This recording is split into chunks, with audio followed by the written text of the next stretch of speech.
Good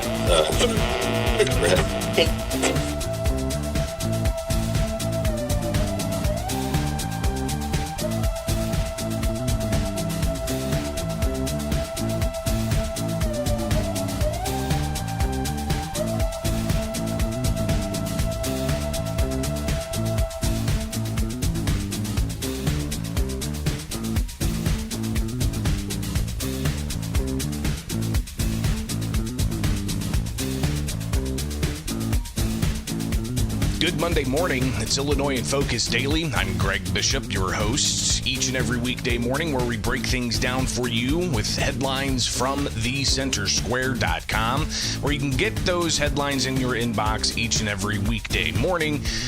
And you can be with us here for Illinois in Focus. Friday had some issues with the live stream lip sync. So if it is doing that again, please do let me know in the comments as we are live. And I'll be able to see those, and we can then do some troubleshooting and such after the fact. But obviously we record locally, so we can get those segments to you quick for those who can't make the live show. But we also do the podcast where you can listen anywhere you're at. Just search Illinois in Focus and you'll be able to find it. All right, so we've got some things to get to this morning, including some of the latest in the challenge against Illinois' gun ban, with the U.S. Supreme Court releasing some orders this morning that could include the Viramontes v. Cook County case. And that's the case that has the local challenge that started back in 2022 before the state banned semi-automatic firearms, and ultimately wrapping in the state ban once that ban was enacted in January of 23. So you have that case that's gone all the way through the court system, but clearly it's something to monitor. All right, so I am getting some note from the audience that there is still some lagging, so we'll do what we can to get through the program. Then obviously the segments after the fact will keep you updated as to how that plays. So, yes, subscribe to the Center Square, get the newsletter, and you can be right here with the Center Square on YouTube. Each and every weekday morning here, I'm Greg Bishop. Thank you so much for being part of the program as we continue to do some engineering and figuring out how we are getting some kind of lag here with the audio. So, all right, it is Illinois in Focus Daily.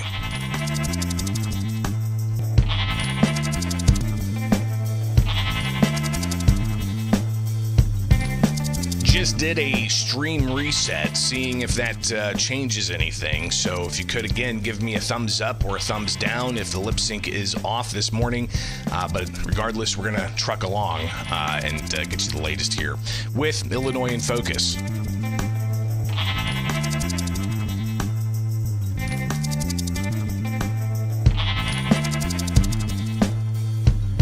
A 725% increase in the amount of Medicaid spending for kids without Social Security numbers in Illinois just over the past 5 years. That's according to the latest Freedom of Information Act responses that a State House candidate received from an Illinois agency. This is Illinois in Focus Daily. I'm Greg Bishop. You can get this program each and every weekday morning live, but also in segments, plus the podcasts, and get the headlines at thecentersquare.com. So I talked with Bailey Templeton. She says that there is a lot more to tackle about this issue she's been tackling for more than a year, and that deals with Medicaid spending on children, and in particular, the amount of Medicaid spending that's being spent on kids without Social Security numbers.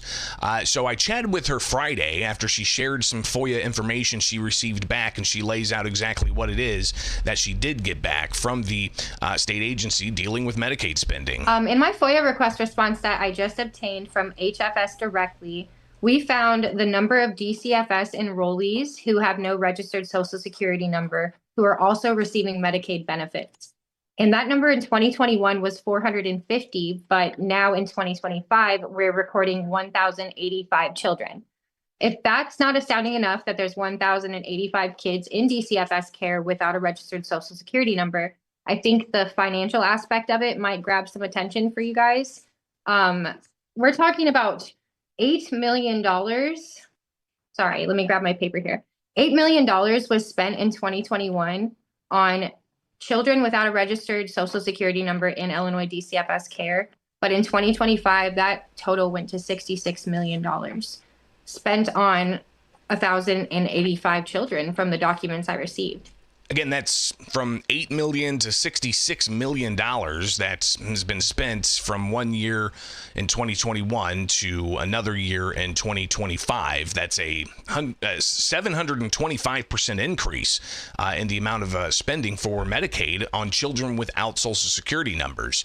Templeton talked about where exactly some of that money's going. We've got inpatient hospital stays, outpatient hospital, pharmacy, social work. I kind of asked them for a vague breakdown, but 39 million of that 66 million was used for inpatient hospital stays for these children. And I would kind of question whether all of these children are sick or not, or what's going on there, and how can we ensure that our taxpayers are being fully accounted for through Medicaid and through the DCFS funding? What steps could we take to kind of fill in these gaps to figure out what's going on with these children? I think a child who is undocumented or without a registered social security number is put at a very substantial risk for a lot of things happening for that child. Human trafficking is a big issue that we need to tackle, and a lot of people need to start talking about it to bring attention to the system.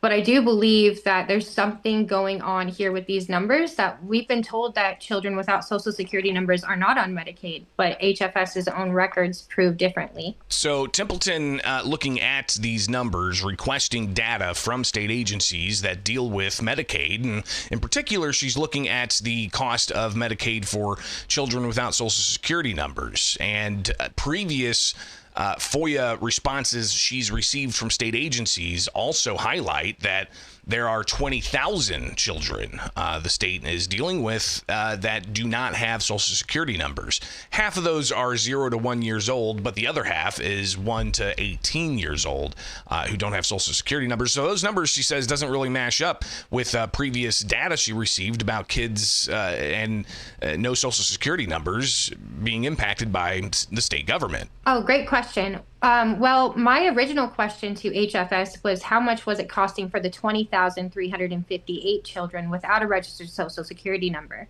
And when I found out that only 1,085 of them are in Illinois DCFS care, it raises questions about the other 19,000 children and whose care that they are in and who is overseeing the hospital treatments. I mean, if it's roughly $40 million spent on inpatient treatment, that's a lot of time for children to be in hospitals. I do want to reference federal cases that are on the docket right now about Illinois DCFS leaving children in psychiatric hospitals for extended periods of time. This doesn't point to psychiatric hospitals specifically, but it does say long-term hospital stays for these children. One question I had asked Templeton, again, somebody who's running for the Republican primary in the 94th Illinois House District, and that primary coming up March 17th, she says that she's focusing on kids without Social Security numbers, not necessarily because of the immigration debate that is heated up all across the country, including right here in Illinois, with the state already spending billions of dollars on health benefits for non-citizens. She says that's not necessarily why she's looking at the children without Social Security numbers when it comes to these types of spending lines. I would say that I think that every child in Illinois should be taken care of and respected. And one of the biggest steps to making sure that they're taken care of and respected is to make sure that there is oversight to what's happening to them, especially when they are involved in state agencies that have shown misconduct and misuse through other exposed FOIAs and other documentation like the intern investigations. My question would be how these 1,000 children ended up in Illinois DCFS care, and kind of just having some skepticism over the safety of what's happening to them when they are unregistered in the Social Security program. It's not about attacking children and trying to take away their health care by any means. It's about making sure that these children are safe and that whatever's happening to them is by the law and by the books and the way it should be. And the issues that she raises tend to get a little bit in the territory of dark. She mentioned earlier human trafficking concerns, and she goes a bit further to talk about medical trafficking concerns. Sure. I think it's a wide spectrum of things that could be happening here, and it wouldn't be right for me to say exactly what's happening, but I could say it raises questions about what would be called medical trafficking, where things are conducted onto children when they're too young to be able to consent to these things happening. I can't prove what's happening to these children, but there are reasons that the Nuremberg Code was written the way that it was, and children can't consent to what could be happening to them. And yes, it is a really dark side, but there are really dark things happening in this country and across the world, and we are all aware of that.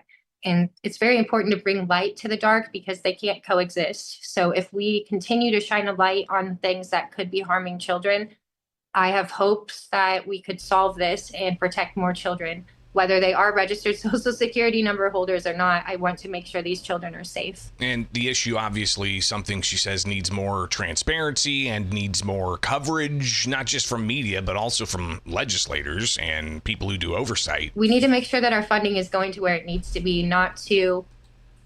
It could potentially, there could be fraudulent Medicaid charges. There could be so many different aspects to this situation that we just need transparency so there's not so many what if questions. And we need lawmakers and we need the people to start asking these questions so there can be enough coverage to change it. And Templeton also saying that this all is under Governor J.B. Pritzker's administration from 2021, $8 million up to, in 2025, $66 million. I think the taxpayers deserve answers, 100%. We are paying for everything that is coming forth through this overpayment system. That's coming from your money that should be going to you and your family directly.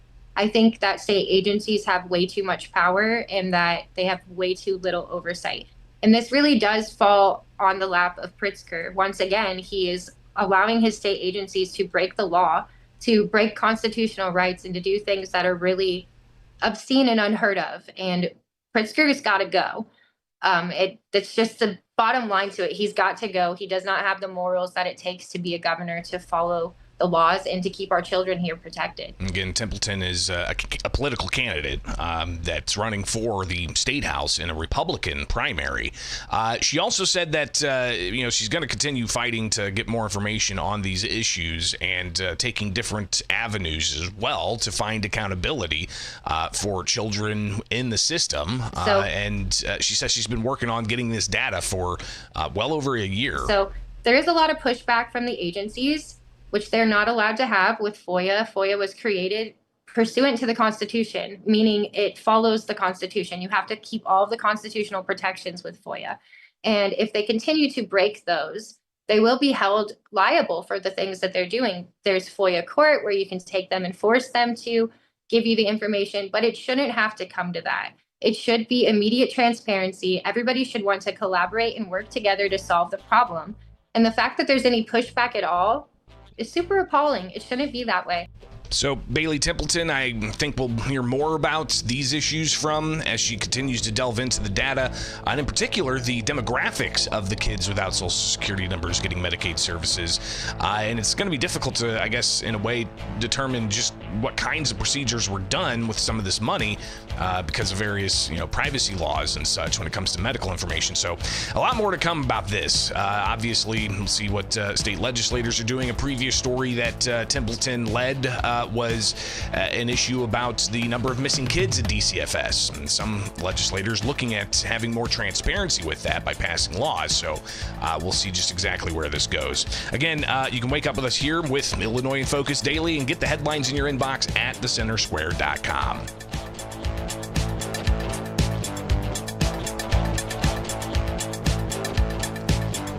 All right, still seeing some of you talk about the lip sync issues, but appreciate you guys staying with us as we continue on. And again, to get the segments in uninterrupted, and we'll get that lip sync figured out for these segments. But obviously, you can get the podcast and just listen anywhere you need to, because you don't have to worry about the lip sync issues with the podcast. So appreciate you guys hanging out here. Stay tuned. We got a live interview we're setting up here with Jared Strong, investigative reporter for the Center Square. All right, it's right here with Illinois in Focus Daily.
Investigation by the Center Square's investigative team looking at diversity programs in Illinois and what exactly it's costing you, the taxpayer. And are we getting any benefit from it? And is everything being done above board? Obviously, these are important questions when you're talking about millions of dollars at stake in a state budget that has increased spending by 40+% over 7 years and $16 billion annually, while the state also looks at increasing taxes even more for millionaires. To talk about his latest work that you can find at the Center Square is Jared Strong, investigative reporter for the Center Square. He joins us now. Jared, thanks for taking time. We've talked about your story, your investigations in the past, but clearly you've got more you're looking at here. Tell us the latest that's just now getting published at thecentersquare.com. Yeah, hot off the presses is our latest dispatch about about Illinois' Commission on Equity and Inclusion. You and I have talked about them before when it comes to the dwindling numbers of certified businesses that get preference for state contracting because they're owned by racial minorities or women. As we've dug further, our investigation has found that the commissioners make a substantial amount of money for their responsibilities compared with other state boards and commissions. And you really got to read the story because there's a lot of information in there, but I'll just briefly touch on some of those main points. Each one of the commissioners earns, and there's 7 of them, earns about $150,000 a year. They meet once a month, often for less than an hour, and sometimes their meetings are canceled. They take no votes of consequence to the public, and most of them have had side jobs that have sometimes paid more than $7,500 in a single year. Jared, obviously this is a lot of money at stake. And how would you feel that the oversight's been on this? Is this something that we're going to be able to get legislators or auditors to actually take a look at deeper and find out if this program's being operated properly? Find out if this program's actually got outcomes that mean something when it comes to diversity and procurement? Yeah, well, it's a relatively new commission. So lawmakers created it in 2022 and increased the goal of to 30% for state contract money. So they want at least 30% of the tens of billions of dollars that are eligible for this to go to these businesses. There has been an audit, limited audit of some of their work a couple of years ago. But as a result of our reporting, the state lawmakers that we've contacted seem keen to review this commission again. Talked to Democrat LaShawn Ford, who said, their work needs to be reviewed, their pay needs to be reviewed, the rules that come into play regarding their responsibilities need to be reviewed. As he would call for any new commission. And then Republican state lawmaker Adam Niemerg told me that he thinks this whole commission is a farce, and that there needs to be a very extensive review of what's going on there. So we'll see what happens. I mean, we've got, the new legislative session is in. They'll be looking at different departmental budgets coming up in the next several months, and this commission is bound to be brought up during that process at the very least. I mean, the state devotes about $7 million to it annually. Jared, obviously, we've been seeing this for several months from your investigative reporting, digging into these numbers and looking at minutes of meetings and such. And as you said, budget conversations are going to start in earnest pretty soon, with departments going in front of the state legislature to ask for more money. You have a lot of questions asked during that time, and I've covered a lot of those meetings about the diverse makeup of the agency's employment. Right? How many state employees are of Latino descent? How many state employees are African American descent? We hear these questions all the time. Does that, you think, if that's something you always hear at these meetings when they get in front of legislators, do you think that means that they have to address this issue of whether or not this diversity program that they've implemented and put tax dollars behind needs to be operating properly? Well, I mean, clearly, state lawmakers, this is a priority for them. As you just alluded to, the commission also oversees like other diversity efforts in state government. But the lawmakers saw a need to award more state contract money to these businesses. They've devoted millions of dollars to it. They want it to work, and they created this commission to facilitate that desire. And I can't imagine that they wouldn't be following up to make sure that there are actual results from this. We've talked about this before. One of their primary roles is to increase the number of certified businesses, because the more businesses that are certified, the more of those folks that are going to get the state contract money. But our investigation has found that, while during the commission's tenure, the number of those businesses reached a high of 5,400, just recently, actually just last week, they reported that that's down to about 2,800 now. So, I mean, it's been almost cut in half. And it's been largely caused by a computer problem. They switched to a new computer system that was supposed to make things so much more efficient. It backfired. It does not communicate with the systems of other government agencies that rely on for certifications, and it resulted in an almost immediate drop in certifications that's been ongoing for more than a year. And they haven't really done anything about it. They've tried to reach out to businesses to get them recertified, but clearly that has not made a big impact yet. So, there's a lot for lawmakers to look into here. Jared, why does this matter for the people listening right now, for the people watching right now, taxpayers in Illinois, even taxpayers who aren't in Illinois, right? I mean, in other states, this type of thing could be going on under their nose without them really knowing about it. But why should this matter to the taxpayer? Oh, it's public money. I mean, you get just the salaries alone for these commissioners, and by the way, they have a staff of more than 30 people working under them. But just the salaries alone for the commissioners is $1 million. And so, I mean, people want to make sure their money is being spent the right way.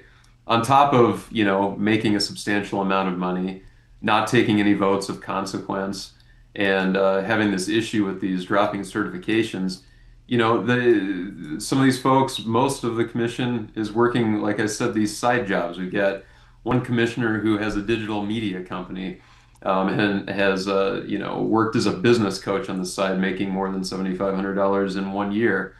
One has worked as freelance as an HR contractor. One has been a teacher and consultant for universities, and another has directed a play recently, just this last fall, and also runs a business that pairs, if you're familiar with Dungeons and Dragons, game masters to host groups of people for these role-playing games. They have They host regular events at bars too, called Drinking and Dragons. So while you have other boards and commissions in Illinois where state law explicitly says you must treat this as a full-time job, you cannot have any other side gigs. There's no such requirement for this commission. Why? Why is this commission different than the paid commissioners and board members elsewhere in state government? Jared, what's next for this story? Is it a matter of just keeping it in front of lawmakers and saying, hey, what's being done about this? Or do we wait for more audits? What other kinds of questions are you delving into for future stories? Well, I mean, we've got a couple lawmakers who have said that they want to look into it. So I'm not sure where exactly they are going to take this. But we're still digging. We have records requests. One thing is that none of the commissioners will talk to me. They've not responded to any of my interview requests. So it's difficult to get insight into their decision making and how much they're actually doing. I mean, I specifically asked them, do you consider this to be a full-time job? No response. So we've been relying largely on records requests and publicly available data that we're still digging through. And there are other issues that we need to look at concerning this commission, but we'll see what lawmakers do. And the commission has an annual report that's due. I think they should be filing it in about a month. So when that lands, we might be able to get a glimpse into what exactly has been the extent of the issue with these lack of certifications, how much contract money have these businesses potentially been missing out on. And Jared, finally here, this is just this particular commission focused on diversity. Illinois has 500 plus boards and commissions, and we've seen stories in the past. We've done stories in the past about zombie boards and commissions. Does this also, I guess, in a way, provide for possible insight into other boards and commissions and how they're operating and the effectiveness of these boards and commissions using tax dollars? Well, we'll be looking into it. I mean, this could be the canary in the coal mine, as some people would say about, like, for instance, the fraud going on in Minnesota. We won't know until we dig deeper, until we look further. These investigations take time. I've been looking into the Commission on Equity and Inclusion for several months. We'll turn our focus to others that are out there. So it's just hard to say until you go looking.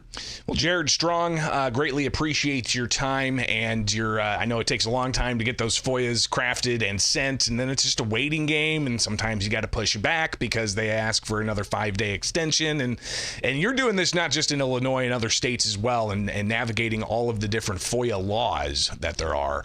I think that maybe sometime we'll have to just discuss that with listeners to get them to understand just how cumbersome it can be and how much time it takes to actually follow through with these things. So greatly appreciate your time. We'll talk again in the near future, all right? Yeah, stay warm, Greg. Thanks. Will do. It is Illinois in Focus Daily. I'm Greg Bishop. Wake up with us each and every weekday morning here for the latest, what's going on in Illinois, and get the headlines in your inbox at thecentersquare.com. Just click on headlines there with the newsletter, and you'll be able to get that each and every morning. All right, it is Illinois in Focus Daily right here with the Center Square.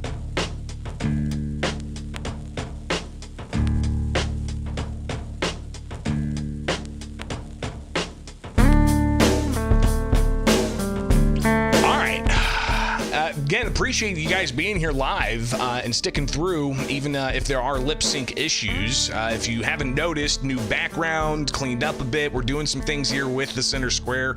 Very excited to tell you about, and part of that includes getting the engineering real tight. So I'm curious as to just trying to troubleshoot why there's this delay for the at least the lip sync issue for the YouTube live stream. So we'll get a team on that and figure out what's going on. But here we are. It is rapidly approaching 8:30 our time. So that means we're going to go check out the latest from the U.S. Supreme Court, where you can pull that up at U.S. Supreme Court. Just search for it and you'll find it. But here we've got the website, and you scroll down, orders of the court. They are expected to release those orders here in just about 1 minute.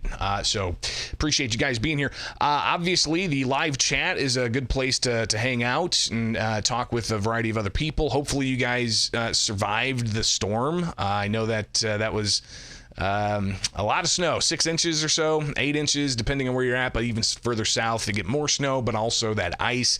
So hopefully you guys are able to stay warm throughout all of that. All right, let's refresh the order list page. Still going.